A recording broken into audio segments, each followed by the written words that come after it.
Hello everyone. Hope all are doing well. In today's session, we are going to discuss a very important topic which is trending these days due to the careless human activities and is also affecting the other lives. Yes, in today's session, we are going to discuss about what exactly is air pollution and what can be the effective strategies to reduce the pollution in the cities. Before planning the strategies, let's see what exactly is air pollution.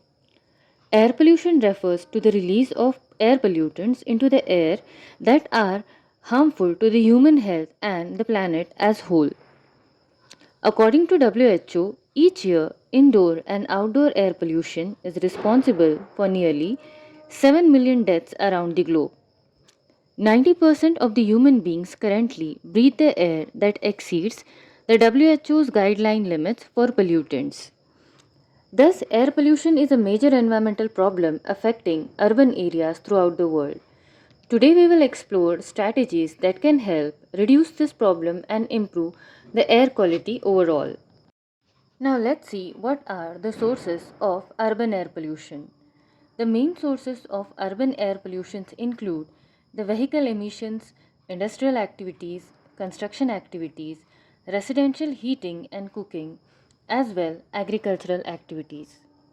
Most air pollution comes from the energy use and production, says John Walke, director of the Clean Air Team at NRDC.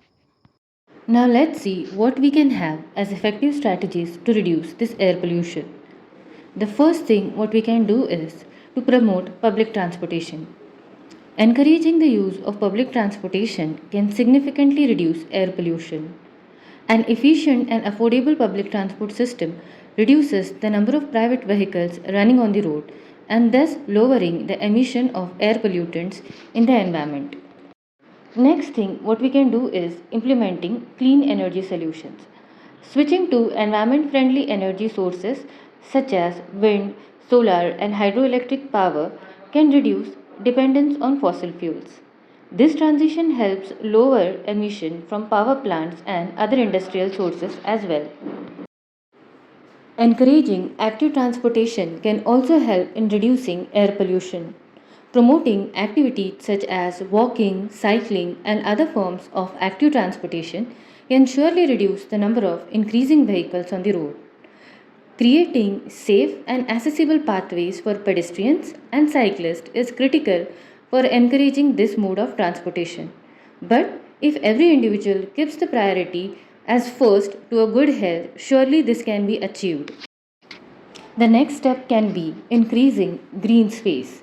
Increasing green space in cities such as parks and green roofs helps improving air quality. Trees and plants absorb the air pollutants and provide oxygen, which is essential for survival, thus creating a healthier environment for city residents and other creatures as well. Even by making small changes in our daily routine, we can bring considerable changes in reducing the air pollution. Thus, by implementing these strategies, we can work together to create a cleaner and healthier urban environment. It was said by Mahatma Gandhi that there is enough for everyone's need, but not for everyone's greed. If we take this statement into account and take a control over our harmful and careless human activities, we can surely bring the pollution in control. I hope now everyone is clear with the strategies and with the concept of air pollution.